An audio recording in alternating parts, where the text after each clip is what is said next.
Today, I'm going to talk to you about change management. Certainly a popular topic after 2020.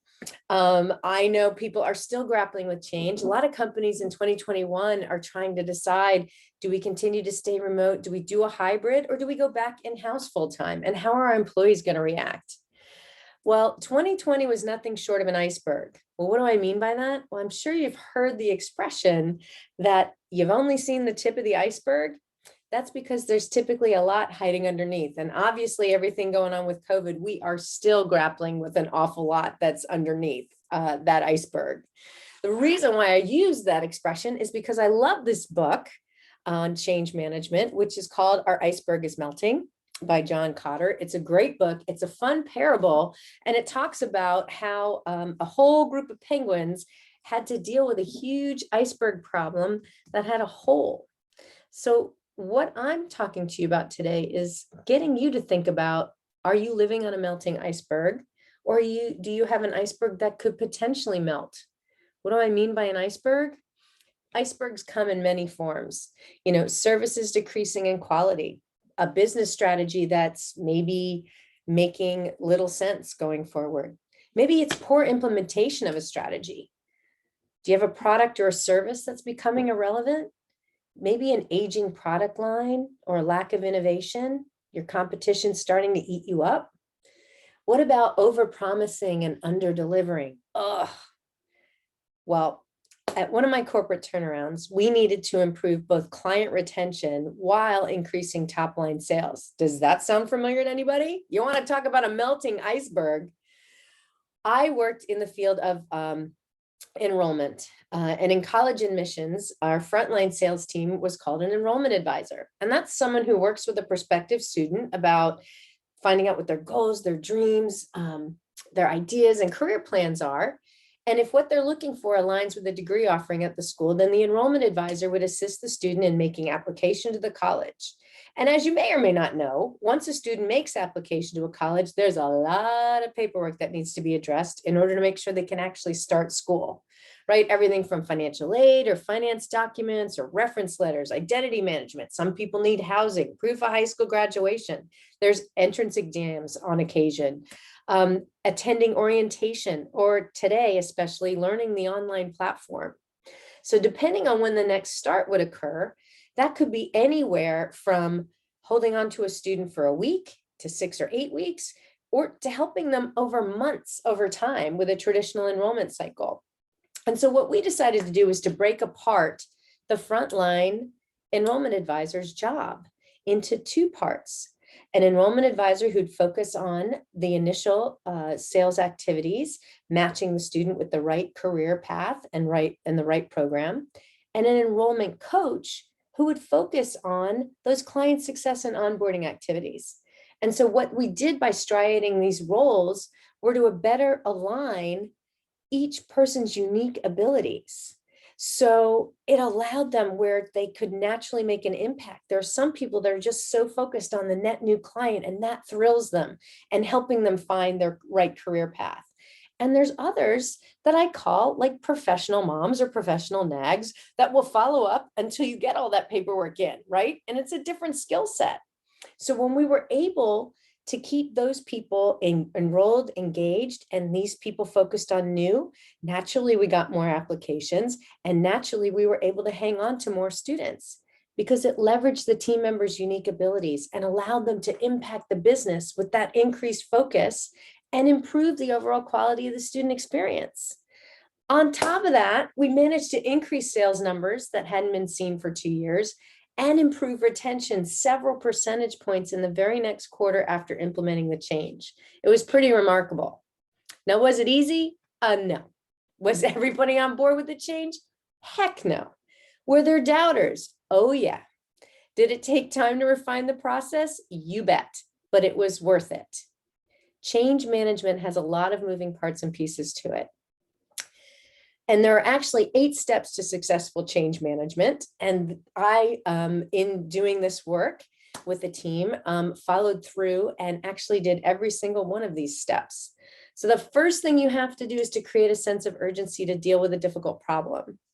right? Everybody has to be focused that if we don't do something, we're going to experience more pain. So you have to create a sense of urgency. The media certainly did that for us with COVID, right? Then the most important thing is to assemble a carefully selected group that's going to be in charge of leading and guiding that change, right?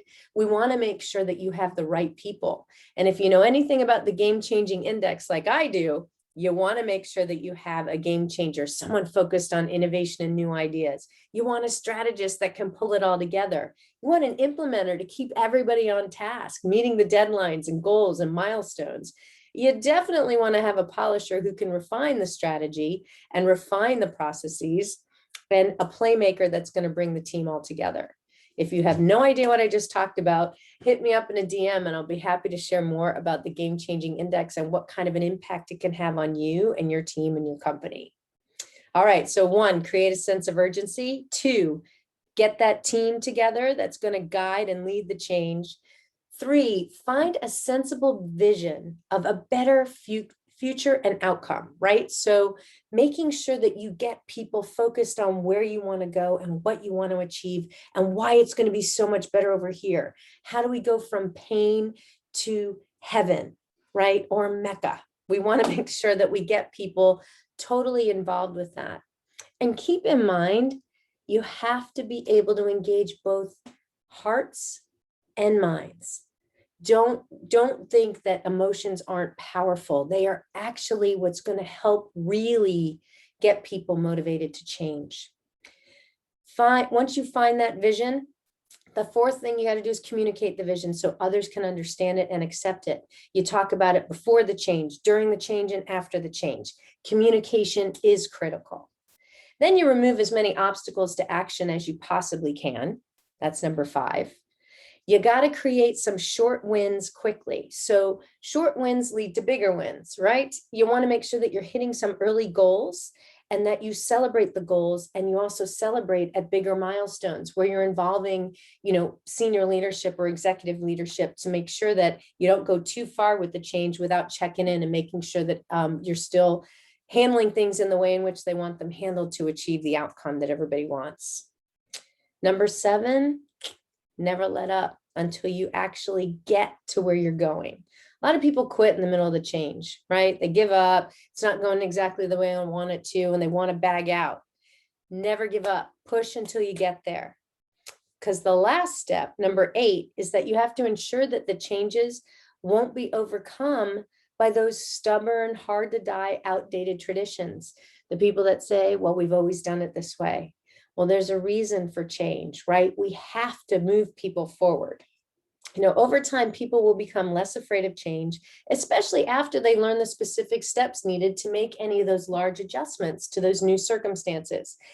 Teamwork is critical, and empowering people at all levels of the organization really works well to help guide that path forward and help everybody weather the change. Again, the role of thinking and feeling in change is critical. You have to engage both hearts and minds.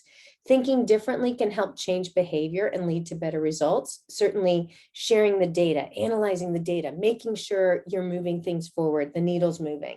You present the information logically to change people's thinking. And change thinking can change behavior. It all starts with the IQ, the ideas. But feeling differently can change behavior more and lead to even better results. Remember, people always will remember how you made them feel. Thank you, Maya Angelou.